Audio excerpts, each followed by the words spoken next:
Hello and welcome back to the Folklore Hiking Stick Workshop.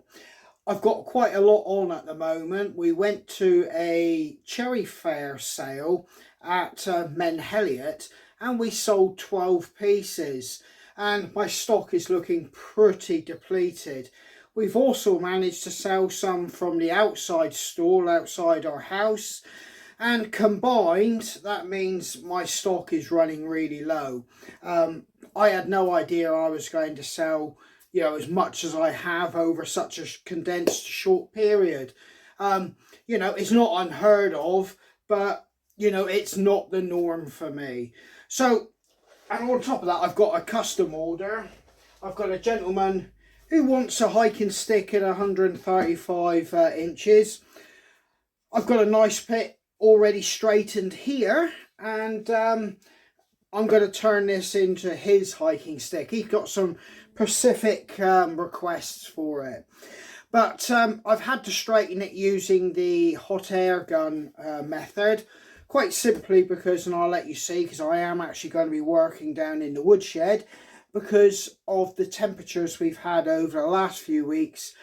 Mean the whole area down there, including my back hedge, is tinder dry.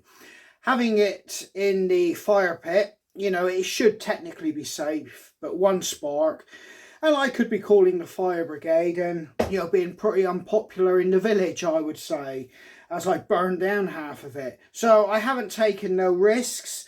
So yeah, this has been done with the hot air gun, a little bit slower method, but it's done. So I've got to crack on with this. And also I will be trying out a new tool. Now, this particular tool here is called a Spokeshave. I've never had one, never owned one, and never looked to actually get one. I've always improvised.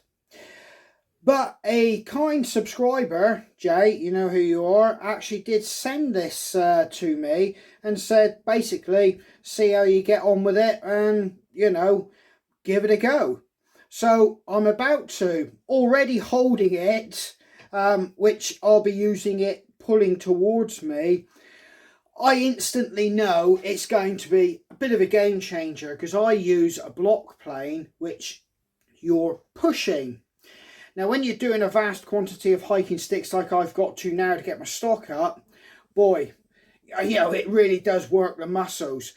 Pulling back to you, you have a lot more draw power than you do push power. So instantly, just holding this, I'm thinking, this is going to be a little bit of a game changer for me, and possibly, I haven't used it, but possibly this could be something I should have got years ago. But yeah, we'll try that. But I'll let you have a look at my stock and show you how depleted I actually am. Right, this is the rack that I usually have, and they're usually full right to the end. If you can remember on some of my other videos, I've usually got it kept right to the end. I've only got two of those, the coloured ones, and I'm that far down. I've got a couple out the front. I've got a couple bushwhackers there. But as you can see, I'm down to the bare bones now, and I couldn't really do another craft sale or fair turning up with about 10 pieces. I now have to work hard. I like to go at a minimum with about 30 pieces to give enough choice and variety to the customer. But yeah, I'm actually, down to, well, where I said I wasn't going to let myself get to, but we're going to try and rectify this over this week. As you can see, my stall out here on the road, I've only got 3 pieces left out here. They've been going pretty fast, and we've just had one gentleman come and take 2 away not very long ago. So, I'm going to have to restock this as well. So I'm set up down here in the woodshed. I've got my very basic processing tools. I've still got to drill a hole for the lanyard. Yeah, I've got a few basic tools down here just to get me started. Got sanding paper there. I've got myself set up here to actually work the actual sticks. And I'm going to try and improvise a kind of clamp or vise to be able to use the draw knife. I'll see how that works out. But this is the actual fire pit. And as you can see, everything around here is just tinder dry. You know, one spark and it would just go up. And then my whole hedge would go up. Everything is just bone dry here, as you can see. I mean, you can see it's all just ready to catch fire. And the field out there, there's a bit of green to it, but you know, you just don't want to take a chance. So I don't own a shave horse, and I haven't made one, which would be the perfect setup to actually use the draw knife, well, not draw knife, the Spokeshave. So I've improvised, and I'll let you have a look. I mean, improvisation seems to be the name of my game, and yet again I've come up with something that does kind of work, although I will be making a shave horse at some time. You know, it's obvious why they came about in existence and the design they are. They're a fantastic way to grip wood while you work it, pulling back on yourself. But I have something which represents it and is best as what I can make in this particular moment of time. So all I've got is my Black & Decker workbench, and you can see I've got it wider, this end, and I've closed it off there. I've got the two black plastic backstops against a piece of wood. I think it's a piece of 2x4. I've got a piece of plastic around the end so I don't damage the wood, and obviously it's tightened up to grip it. Because this is forced up at an angle, I can come here and in effect pull up and basically mimic what a shave horse would allow me to do by drawing it back up like this. There is a gap there, as you can see, and it's not ideal, but it's allowing me to mimic what a shave horse, you know, what the versatility of a shave horse would be giving me. So, you know, I'm going to crack on here and get this stick debarked.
Right, so it's been pulling off lots of curls, lots of long curls, and it's actually working out quite well actually to debark this piece of wood or this stick.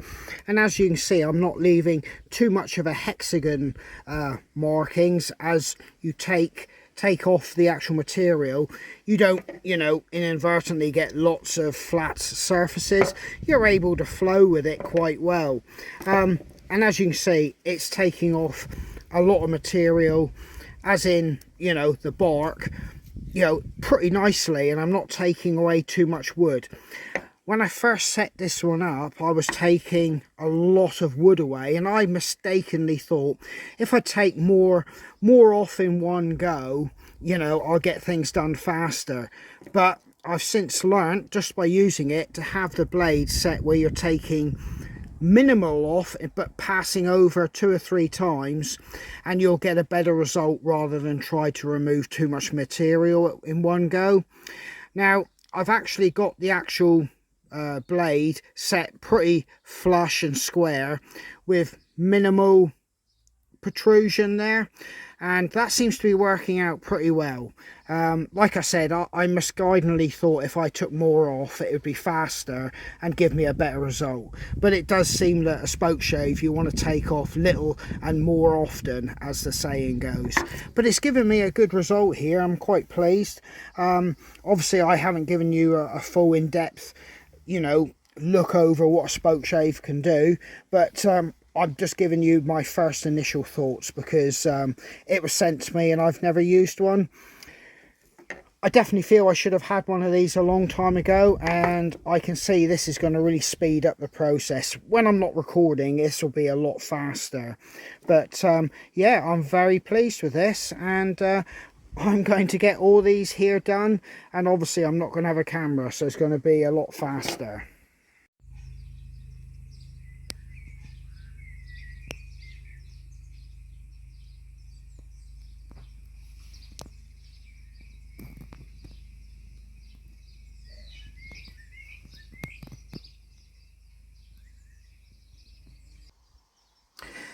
Yeah, so this was just a very quick one on basically a spoke shave that's been sent to me and how I'm utilising it basically as a debarking tool. I shall use it to actually chamfer the edge down for my copper tips, and I think it'll do an excellent job for that. But I do have to crack on, so this is a very quick video, and you know, just to let you see, you know, what a spoke shave can do for you as a stick maker. And to be honest with you, it's a tool I should have had years ago. They're cheap, but I never invested. I just made do with knives and block planes, and to be honest with you, already it's a lot easier drawing back than pushing forward. Trust me on that. And I've got a lot of sticks, as you can see, to get done. So yeah, this is Andy from Hidden Valley Footpaths. That's my channel, but this is all in aid of the folklore hiking stick workshop kind of video series that I'm doing in that particular vein. So yeah, I hope you enjoyed this, and yeah, go and get yourself a spoke shave. All the best. Cheers, Andy.